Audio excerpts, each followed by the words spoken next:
Welcome to the FNO InsureTech Podcast, a place where movers and shakers from all points within the insurance ecosystem gather and discuss all things InsureTech. Here are your hosts, Lloyd and Rob Beller.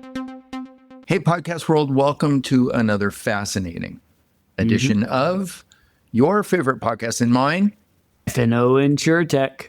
That's right. Your home for all things InsureTech. Your home for all things InsureTech. In case you were wondering where your home is for all things InsureTech, it's right here. It's right here. Welcome home, everybody. So stop asking the question because that's it. I'm here with the president of the largest division of Alacrity Solutions, my friend, my colleague, my co-host, Lloyd. Hi, everybody. Welcome, I'm Lee. I'm here with Rob Beller. I have to say this today, Lee. You look tired. What's with that? I'm a little tired. I've been on a lot of phone calls today. I think there's some allergies in the air. I woke up at 2 o'clock to start work this morning. I'm a little tired today, but that's okay. It's okay. It's a good day. Well, maybe you shouldn't get up at 2 o'clock in the morning. Just a suggestion. That's what I'm told. I'm told maybe I should sleep a little more. But you know what? There are things to do. There's things to do, and I want to do them, and I'm excited to do them. And it's things like the podcast that I get to do. So I've got to find time to get to do these things. Because we do things that we care about, right, Rob? We do the things that we care about. That's true. That's true. And we really care about this particular episode because, as you know, as we've said before, we have various initiatives at Alacrity that have to do with the London market. And as a result of that, as we've said previously, we have been introduced to many interesting personalities and aspects and people within the insurance industry that we've never had exposure to before. And we're learning step by step. And this wonderful colleague named Megan Pritchard, who works over in London, arranged for the CEO of her company to come onto our podcast. And this is a guy that maybe you've heard of, maybe you haven't, but talk about a company that's sitting in a super powerful position. Oh, yeah. This is it. Who do we have today, Lee? We have Phil McGriskin, CEO and co-founder of Vitesse. Phil comes on today, and they are a major payment solution provider in the insurance industry. Not only over in London, but they're making waves over here in the U.S. as well. A very well-funded company, a company who knows what they're doing, connected into all sorts of insurance companies, major player in the London market. And we're going to get to talk all about the history, why they're here today, where he came from, some of his past history, and where they're going. It's going to be a great podcast, and I'm so grateful that Phil was able to come on. I really enjoyed it, and this won't be the last time. Phil has agreed to come on and to continue talking about entrepreneurship, leadership, and culture. So he will be back. Well, as stunning as this podcast is, what's the one kind of disappointing thing about it, Lee? That you didn't come to it. You were unable to attend. That's correct. And that's correct. And that happens. I have missed a couple of podcasts in my day. And so sometimes we have a couple or 50. Hosts. Yeah, sometimes we have two hosts, and sometimes we just get one. And today, you just got one, and that's okay. That's right. That's okay. So, which just goes to show you, sometimes we do this by ourselves. Sometimes we do it by ourselves. Because what's the most important thing, Lee?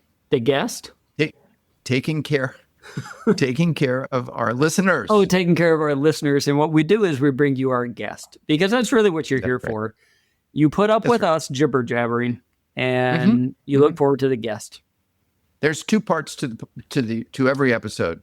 The part that you have to endure or bear. Fast forward through real quick. Or just scroll through fast. Yeah. And then the stuff that's interesting. Because we don't pretend for a second that we're interesting. Do we? No, we do not. I think you're interesting. You're pretty interesting. I think you're interesting. Therefore, together, we're super interesting. Together, we make one interesting person. Or we light oil and water, and it just doesn't work. I don't know. We'll see. We'll see if this thing lasts. After 300 episodes, I hope we can figure it out. So, me too. Without further ado, let's get to our episode without me. with Phil McGriskin, CEO, co-founder at Vitesse. Hey, everybody. Thanks so much for joining us today. We are excited for another podcast, another exciting episode in our over 300 podcasts now. We are with Phil McGriskin, founder and CEO of Vitesse. Did I say that right, Phil? Perfectly. Couldn't have done better myself. Well done.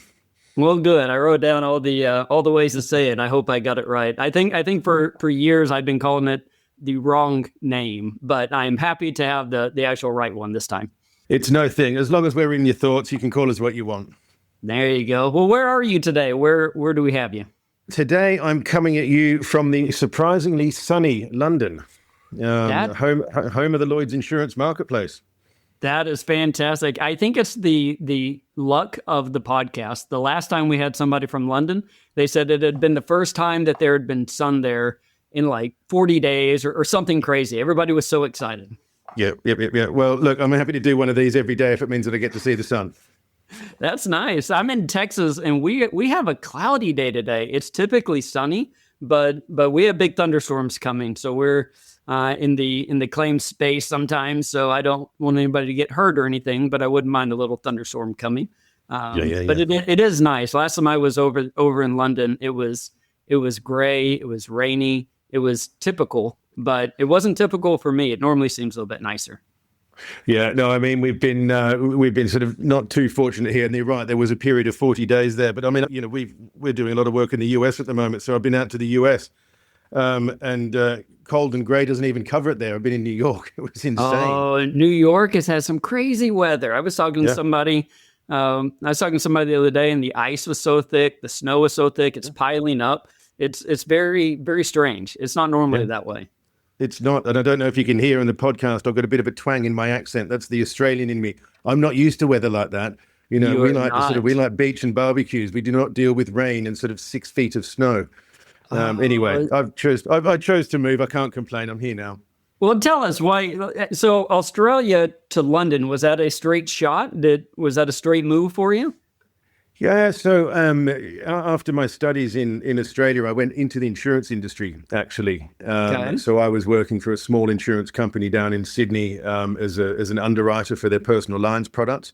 I was offered the opportunity to come to London for a few weeks holiday.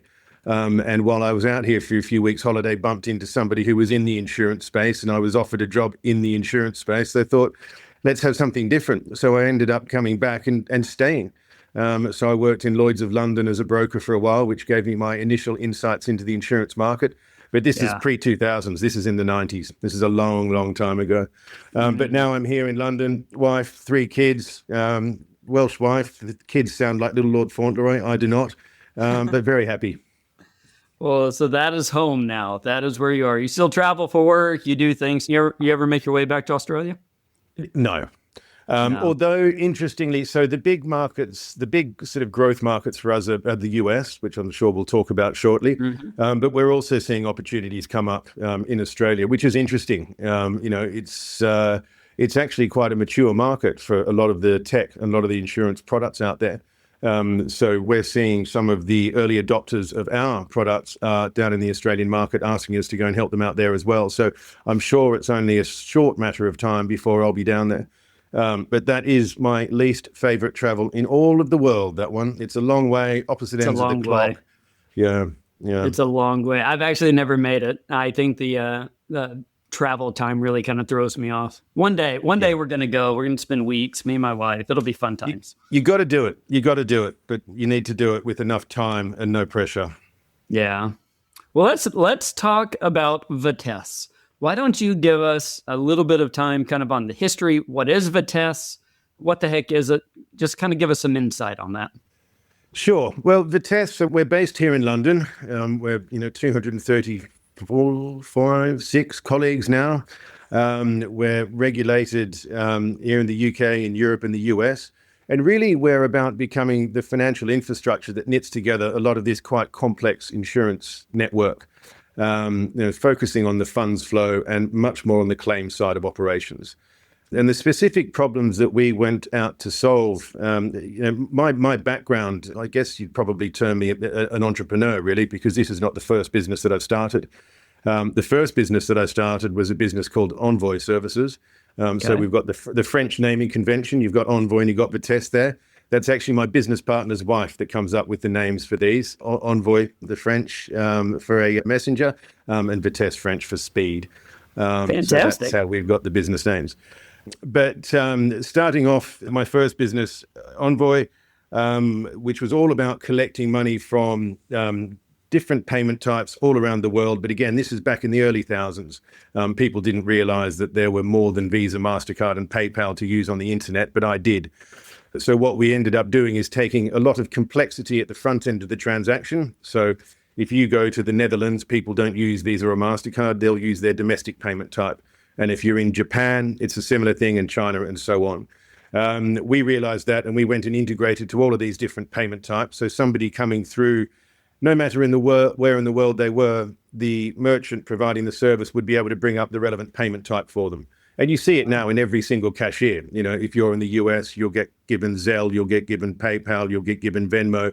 If you're in China, you'll get given China Union Pay. So old school, but in 2000 it was new. So that business was all about taking the complexity at the front end, the collection part of the transaction, and making it simple. That business, we were very lucky to grow rapidly. We sold it to a much larger business called WorldPay.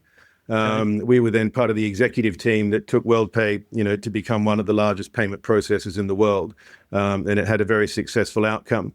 I was still very young when I came out of that. And myself and my business partner were thinking, well, payments is still relatively broken. Where else can we go? So we went to the insurance industry because we knew that had problems. The Fintech revolution, which everybody's talked about endlessly for 20 years, I think by and large bypassed the insurance industry. So when we went out with all this sort of, bang whiz payment stuff, most of the other verticals had already had it. So the travel had it, retail had it, but the insurance guys didn't have it. So we went to the insurance industry initially with our new business, Vitesse, and the aim of that was to help our customers pay their claims more efficiently all around the world. So giving their customers choice to be able to choose how they get paid, and giving the carriers an ability to make those payments as efficient and as fast and economical as possible. In speaking to our insurance prospects about this service, we went to the London insurance market. We're based here in London, so that was naturally the place to start. And we went and spoke to a couple of the carriers and said, look, you guys are paying money all around the world at the moment. The banks are doing it for you, and they're probably doing it at quite a high rate, and it's probably a little bit slow, and it's probably not as efficient as that could be. And they all said, yes, you're right, Philip and Paul, you're right, we have this problem. But actually, the bigger problem that we have is around making sure that the money to make those payments is in the right place at the right time. Yeah. So they gave us another challenge, which wasn't just the payment challenge, it was much more of a treasury challenge. And the reason that treasury challenge exists is you sort of imagine you've got a slide in front of you, and at the top of it, you've got the capital coming into the insurance market. And then at the very bottom, it's leaving the market in the form of claims paid, whether that's to an individual or to a corporate. But in at least half the cases, half the times, the funds do not go directly from the capital source to the claimant. They go through a set of hands, whether that's a broker or an MGA or a TPA. And there's a couple of different ways for making those funds flows work, but none of them are particularly nice, and most of them are quite complex. And usually it ends up slowing the payment down, because what happens is the carrier will take a pot of their funds, they will give the funds to the delegated party so that they can make payments on their behalf. Yeah. So every time, the TPA approves a claim, he doesn't have to go back up and ask for another $500. He's got the money there to release immediately. So what happens is you'll have a carrier with a range of TPAs. They'll give those TPAs a pot of funds that they hold for each year of account or for each binder. That TPA needs to make sure that they're reconciling those funds all the time so that there's not too much money there, but they don't run out. And that's where this complexity lies. And this is the problem that the carrier, and it was actually Brit Insurance, who are now owned by Fairfax. That was the problem that they outlined to us. They said, we need help with these lost funds. They had hundreds and hundreds of them across their books. And just over the course of time, naturally, as is the case pretty much across the entire market, they had gotten slightly out of whack. So the challenge, with that, I don't think that the audience, I think you did a great job of explaining the complexity. If the audience is not used to how claim payments work in the Lloyd's world, it is complicated. You have tons and tons of different accounts for different years that policies were written. Different people are touching them. Claims are going out, payments are going out. You're going back later. You're trying to recoup funds to refill the pot. It is beyond complicated, and it's complicated in the States. It's complicated in other parts of the world. But Lloyd's is super complicated, so it's very interesting. You started there. We definitely started at the difficult end of the stick. I mean, Lloyd's is a 300-year-old marketplace, yes. And in the same way that the insurance industry has built up over the years, it's not all organic. There's lots of buying and selling that goes on, and these companies get stuck on top of each other. Mm-hmm. So you've got entity 1, entity 2, year of account 1, 2, and 3. So it really does become quite a sort of, a mess for these guys to sort out. And that was the challenge that we worked on with Brit, who are a particularly forward-thinking, carrier in the London market. And I think it's fair to say that in a lot of the sort of the innovations out there, they really do lead the way. So Brit said to us, if you can help us solve this Treasury piece, we'll talk to you about the payments piece. Okay. And they said to us, speak to one of our TPAs, because we do a lot of work with, and Cedric was the TPA that they asked us to work with. So we did some work with those guys, which went very well. And, within a few months of Brit and Cedric having tried this product, Cedric were very quick to realize that it would reduce their operational overheads. It would give them much better reconciliation capabilities back up to their market. But possibly most importantly for them, it would give them the ability to pay their claims much faster, giving their customers a better outcome. So instead of having to rely on the bank to send a paper check, they were able to issue a digital payment real time to their customers, which is a fantastic experience. Big time game changer. Big time, especially in the TPA space. Bringing those things is huge. That's right. In the first business, Envoy, it really was about sort of competing with the banks. And I think this business is the same. Mm-hmm. I think the banks have got a massive part to play because they've got incredibly strong balance sheets and they can keep your money safe. But when it comes to actually moving the money, controlling the money, the transparency and the visibility, and then working within a network that the insurance industry is, it's quite a complex network and everything is interlinked. You can't open up bank accounts for every single counterparty and to have visibility into those bank accounts. But using our platform, you can do that. Yeah. It's very easy for our customers to say, I need 1,000 loss funds opened up across these TPAs, and we can do that for them instantly. Each of those TPAs or delegated parties will be able to see real time the balance in that loss fund. The carrier can top it up and move it around real time. The TPO, the delegated party, gets the digital payments, but the carrier gets absolute control, visibility, and transparency over all of their funds in the network. We had one particular carrier that we worked with, and not necessarily in the Lloyd's market. We're well outside of that. But we had one particular carrier that came to us and said, we're not exactly sure how many loss funds or how much loss funds we've got out in the market. So we did some work with them, and we found out that they had just shy of 100 million sterling sitting out in the market. 50 of that they didn't need to have. 50 million quid was sitting out there, and it had been in accounts for years, and it wasn't being used. It hadn't been touched. So they were able to bring those funds back to base, back onto their balance sheet. And then the smaller amount, it was actually just over 40 million. They did need that to run their business and to make sure that they had the funds ready to pay those claims. But instead of having 100 million that was located amongst a bunch of disparate delegated parties, they now have 45 million sitting in account in their name that they have full control. They get the benefit from those funds, and then they have a much cleaner line out to the delegated parties that are using them. And then it didn't take long for the Lloyd's market to see that we were doing this with individual carriers. So Lloyd's themselves came to us and said, this looks like an interesting program for us to get involved with. Yeah. We were incredibly fortunate to be able to work with Lloyd's on their faster claims payment project, which we delivered for them and actually have just renewed for a further 3 years. So that's been a great project for them. There's 54 carriers within Lloyd's. We have 54 carriers signed up to use our program within it, as well as many carriers outside of the Lloyd's market. I think it's important to take a second to say what a huge thing that is, because it's Lloyd's, as you said, is a 300-year-old market. It's been around forever. It is a marketplace of individuals coming in And the Lloyd marketplace is like, hey, we have this initiative. We think everyone should get on board. And you were successful. You delivered what you needed to deliver, and people speak very positively of it. And you have fundamentally changed the way that loss funds and payments are working out of the Lloyd's marketplace. That is a huge thing, because that is a place that has sometimes struggled to get different initiatives going, because it's hard. You're asking everybody to change and do things, but you and the group were very successful. So congratulations on that. That's exceptionally kind of you to say so. Really, thank you very much. I think the trick to it has been going in and accepting that, Lloyd's is made up of a constituent number of parts. There's lots of different bits to it, and you've got businesses that are sort of more tech enabled, and you've got businesses that are less tech enabled. You've got the big ones, you've got the small ones, and you've got the different classes of business. And they're all at different stages of their own business evolution. And I think the trick for us was about working with the individual Lloyd's carriers and understanding their specific needs, and not forcing one fixed solution across all of them, but really trying to be as flexible as possible. And also biting off sort of small chunks, as opposed to trying to do whole-scale change across, the whole market at once.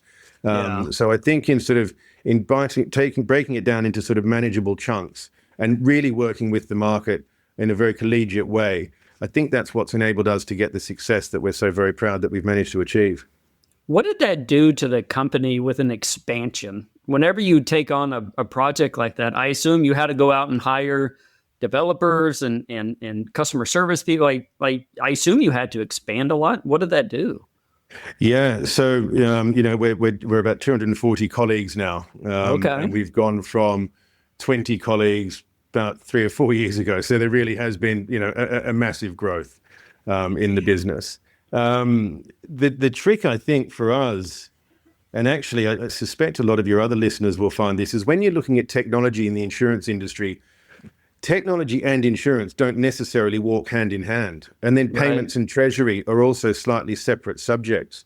I think the biggest challenge that we had in growing our team is trying to bring together people that had the technology experience that would enable us to lead the way with technology, but also to be able to link that sort of very forward-looking view to perhaps the more legacy and, regulatory bound view of the insurance market, because insurance is, you well know, an incredibly regulated marketplace. So you've got to, that's been one of our sort of main tenets, regulated in the UK, we're regulated in Europe, regulated in the US. Being able to get people can draw the line from the technology back to the restrictions of the insurance industry, and then it's very complicated, complex, specific needs. I think that's the biggest challenge that we've had in growing our business and in growing the headcount in our business. We've definitely known that we've needed to expand, customer success teams. We now focus our business in a couple of different structures. So we'll have, we've got a team that looks after the carriers. We've got teams that look after the TPAs. We've got other ones that look after the MGAs. And this has been a big learning experience for us. When we initially started, it was sort of all in at one end and we just speak to whoever we spoke to. We've realized now that you have to have quite specific conversations with each member of the market, depending on where they sit in the hierarchy and what their expertise is. You're absolutely right. Everybody has a different initiative internally. Everybody has different authority. Everybody wants something different. I've been doing a lot of research lately on implementation of technology, and it's hard. It is difficult to implement successful technology sprints in the insurance industry because you have legacy systems, you have regulations, you have this.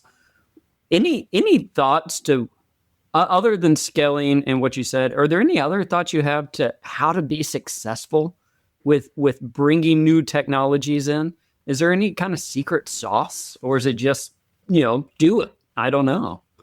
So I think, like I said, I think the first thing is to sort of break it down into manageable chunks, because I think just throwing a whole change program at a large area of the business or an entire business, it doesn't work, for the reasons that you've outlined. There's usually lots of layers in there. There's usually quite a big network attached to these businesses as well. So it isn't just a case of changing the accounting system within an underwriter or within a broker, because that underwriting system or that accounting system is going to be facing off to a whole bunch of different counterparties. And I think what we have done particularly well, or what we've tried to do well, is really speak with all sides of the chain that are going to use the new technology. And rather than, we might have done our initial deal with the carrier who said, right, the TPAs are going to use this. It doesn't work like that. You have to go and walk around with the TPAs. You have to explain to them, this is why we're here. This is what it's doing. This is why the carriers like it. This is what's in it for you. We appreciate that you've been working like this. We're going to give you a piece of technology that means you can keep sending the same files that you were sending off to the bank. You can just send it in this direction instead of that direction. So trying to be flexible with them, but really trying to work with the very broad church of capabilities, technical capabilities that you find in the marketplace. We are obviously a tech-led business, but we're probably more service-oriented when it comes to how we talk to and how we deal with our customers. Yeah. I will say firsthand, you did a great job with that. Your company did a great job. In my day job, I oversee TPA operations at Alacrity. And whenever this new way of doing payments in the Lloyd's market came out, you did just that. You approached us and said, hey, good news. This is why the carriers are doing this. This is the positives. It only takes a little bit of a lift. It's a great thing. You didn't just go to the carriers and make the carriers push it down. You went over the top and came to the TPAs. So I can say firsthand, I think that was great. Thank you. And I think that's the key to sort of landing technology in these businesses. You're going to have to find, first of all, you've got to find your sponsor within the operation. Who is it who's going to be your agent for change? Yeah. And then you need to think with them, what's going to stop this? It's very easy for me to go to somebody in the claims division of any business and go, I'll get your claims out the door at real time. They're like, I'm in. But then I have to go to finance and they say, well, where does the money come from to do this? Right. And then I have to go to Treasury and say, well, what's the risk involved in having the money move like this? And then you have to go to somebody and get some resource to actually make some change. All of these things are sort of, it's quite a trail that you have to walk in order to get this done. You're absolutely right. I was talking to Rob, the other co-host on the podcast. We were talking about Vitesse. He goes, oh, yeah, no, it's a claim play, right? It's to do better, faster claim payments. I said, yes, that is it, but it involves so many aspects. Treasury, finance, accounting, technology, claims, banks, it's huge and it's very complicated. And at any point you could have a blocker who's like, I don't want to do it, but you have to overcome that. I've met all those blockers. And that's why we call ourselves, the financial infrastructure, because it's something that's going to underpin a lot of the financial movement. I think you're only as strong as the sort of the weakest part of your chain in the claims world. We're in any part of the world. And as a carrier, I can spend all the money I want on AI and I can have automated ethanol and I've got the best decisioning out there and that's all fantastic. But at the end of the day, if I've delegated the authority to pay the claim outside of the business, how fast that claim is paid, no matter what I do, is going to be subject to what my delegated counterparty is doing. Right. And I think that there's a vested interest in the carriers and the counterparties operating on the same financial infrastructure because it gives them visibility and real-time control over cash. And that's the angle that we're pushing. And I think the market is starting to see that, this isn't a sort of, nobody's losing a competitive edge over doing this. You're actually all gaining one because you're doing is you're all getting on the same platform. You're getting the same visibility. And that really is down to now how you compete on underwriting, how you compete on claim service. Yes. And so tell us a little bit more. You've had great success in London, in the London market. And a couple of years ago, I think, you began the expansion to the U.S. Tell us a little bit about that journey. How's that going? What kind of success are you seeing there? Yep, no, you're right there, Lee. So obviously doing the work for Lloyd's of London, Lloyd's of London is truly a global insurance marketplace. And just under half of what Lloyd's are paying out on a daily, monthly, whatever it is basis is actually out to the US anyway through those licenses that they have there. So we had a soft landing in the US through our Lloyd's connectivity. But the same problems that existed inside Lloyd's definitely exist outside of Lloyd's across the US. So the customers that we were speaking to, that we were initially introduced to by our Lloyd's connections, were saying, look, we have this problem elsewhere in the US, but we'd really like to deal with the US entity in order to be able to sort of really get on board with you. So we went out into the market and we raised some money. We raised just under $100 million from KKR. I'm sure most of your listeners will know KKR, an absolute top firm steeped in insurance. They've had sort of ownership of most of our customers at some point or other. But I think the fact that they saw the value in what we were doing is sort of a definitely positive harbinger for our business. But we raised the money from KKR to go and get ourselves licensed and to start developing product out in the US. So that raise was done in 24. We got our license not long after that. So we're licensed in New York now, which I think is a sort of the gold standard. We've got some great customers out there. We've got sort of top risk exchanges. We've got a lot of the carriers, a lot of the sort of, the names that you will see on television every day are customers of ours. We work with the top TPAs. We're very proud of our association with a whole range of the TPAs from, sort of your Cedrics all the way through to your reserves. We really do work with them all. And we're very proud to have sort of managed to cover quite a lot of ground in quite a short space of time. And the aim now is really just to focus on working with those customers and delivering the products and services that are going to make them better for their customers. But we're happy and very fortunate in that having raised those funds from KKR, we're very well placed to go and speak to our customers and to be actually able to do things for them. That's phenomenal. So who is your customer? Is it anybody who's issuing payments, or is there a carrier? Like who is it you would go after to sell? The carriers, I think, are probably the sort of the top of the tree for us, because typically those are the ones that are holding a lot of the funds and they've got this treasury complexity. So the carriers we like selling to because it's very straightforward for them to see that there's operational control and visibility and transparency that they pick up, as well as this capital optimization. And we can sell our treasury and our payments proposition to the carriers. The TPAs are also a major part of the chain because obviously a lot of none of the payments go out without the TPAs there.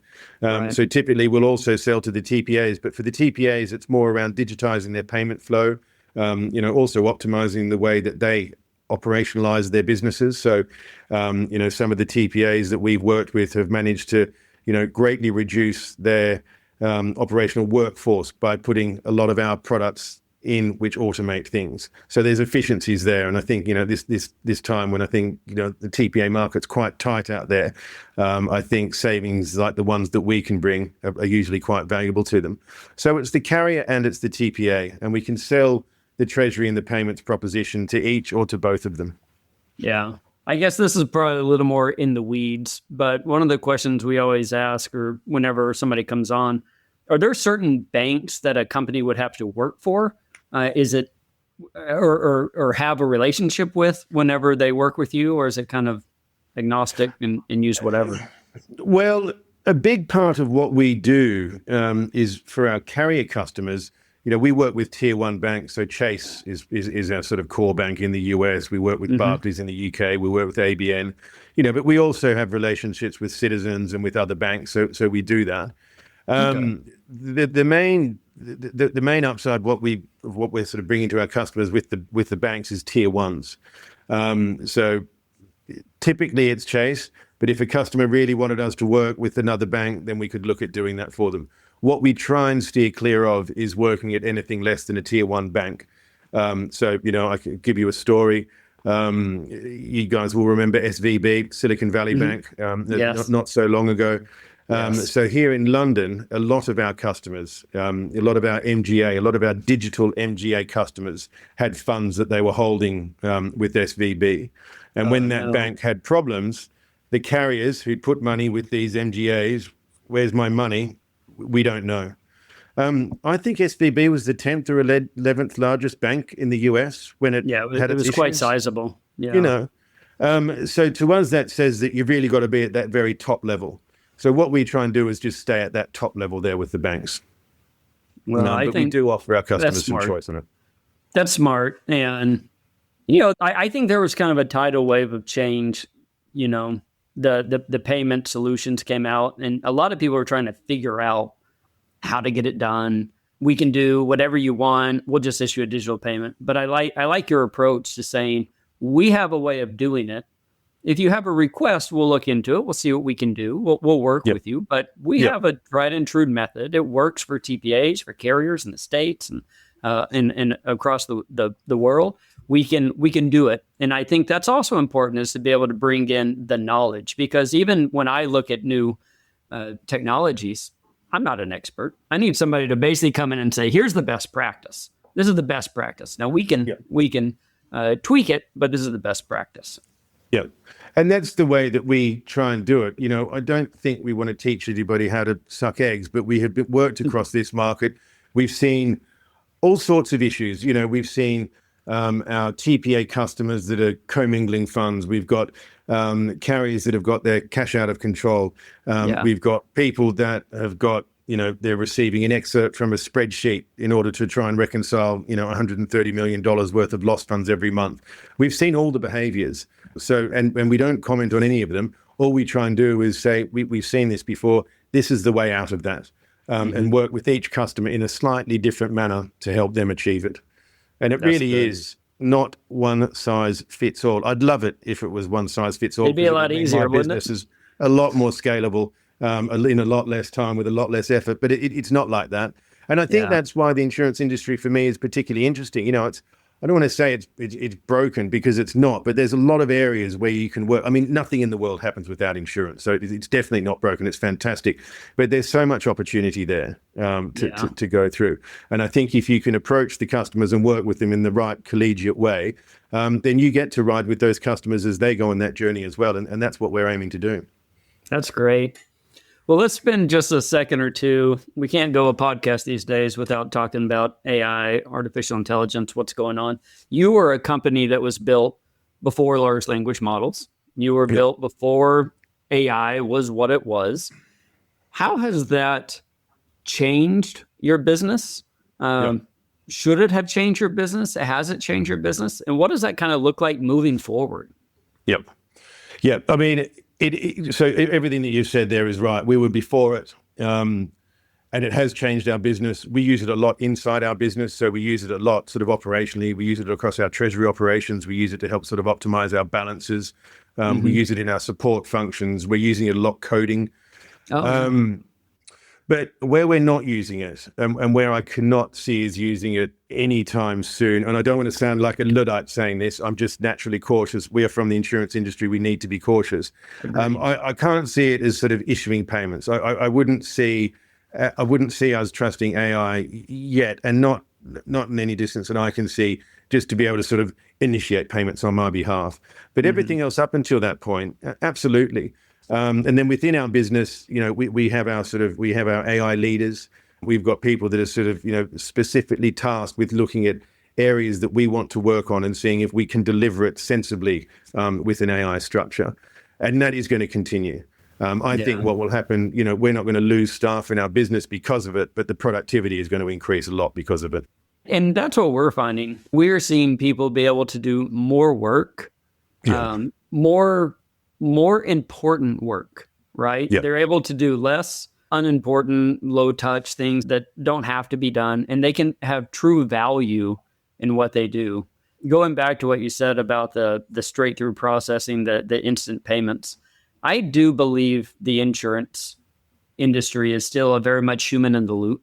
They desire that the humans make the final decision. In fact, regulations most certainly say that. I can easily see where AI could take a claim and say, issue this $300 payment. It's a no-brainer. You have to do it. I don't think our industry is quite ready. I do think that it will come at some point, and of course, you'll be on the leading edge of that. But we do have to get comfortable with what it can and can't do. I always go back to the ethics of AI ethics, and what should we allow AI to do and what should we not? Can we allow it to judge or dictate certain things? Is that a machine that should be allowed ethically, or should it still be human? I don't have the answers. I have a lot of questions, but I'm trying to find those answers, and that's something you'll be doing as well. Yeah, absolutely. I think if you stick your head in the sand, there's going to be a problem. So that is not an option. So again, we're using it as much as we can inside the business, and it's incredible. I'm sure you'll agree. When you see it working and it actually fixes, an area that I mean, it's amazing, but it's got to be controlled. And like you say, the questions are, how far do we let it go? Right. And I don't have the answer for that. And this is a question that's going to be going on for a long, long time. But we embrace it. And where our customers are using it, if we can anyway interact with their use of AI, then we're also interacting with them on it. Yeah. Well, so the future of Vitesse, as you continue to grow, it's such an exciting time. What does the future look like for your company? What do we see going on in the next year to 5 years or so? Well, we've had an incredible ride. We've processed billions and billions and billions of dollars, and we're still doing that. We're still growing rapidly. We've got hundreds and hundreds, I think sort of 700-800 different participants on our platform right now. And in actual fact, just to go back to the question you were asking earlier about AI and how does it affect us, I think that we have quite a valuable position because of that network that we've built up. And AI will not build that network up. And you've just said it there, insurance is still a big people business. People are not signing up for Treasury solutions, just online. You need to go and see them. You need to sort of explain your regulation, how you keep their funds safe. Right. So I think for us, it's a case of continuing to develop that network. We want to be the financial infrastructure for the insurance industry. So the network is key. We need to keep innovating for our customers. So the digitization agenda is big. We need to make sure that we're keeping ourselves secure for our customers. So security and regulation are big. And then, the two letters that we just discussed there, AI, making sure that we are aware and in control and using that to the best of its best of our abilities, best of its effects. Well, that's fantastic. Well, Phil, we're here at the end of our time. This has been a delight. I would love to get you back on the podcast again. I'd like to talk about entrepreneurship, founding a company, exiting one, what that's like. I think there's a whole nother series that we could do here. But for the opening, it's great to get to know your company, what you do, and to let the more of the world even know. I'd love to come in and talk to you again. I think my family is sick of me talking about entrepreneurship now. So if you and your listeners are ready for a slice, I'll come back and do it. But it's been a real pleasure. We are always ready. It's been a pleasure. Well, thank you so much for being on. We can't wait to see you next time we're over in London. Lovely. Thank you very much. Please make sure you do come and say hello. Cheers. Will do. Well, that was a delight. That was a good one. I really enjoyed visiting with Phil. Thank you, Phil, for being on. Big shout out to Megan. Thank you, Megan, for getting us in contact with Phil. I know that the audience enjoyed that. They enjoyed the story about Vitesse, where they've been, where they're going. A lot of exciting things. To all of our listeners, thank you so much for listening. And as we say each and every time, goodbye, everybody.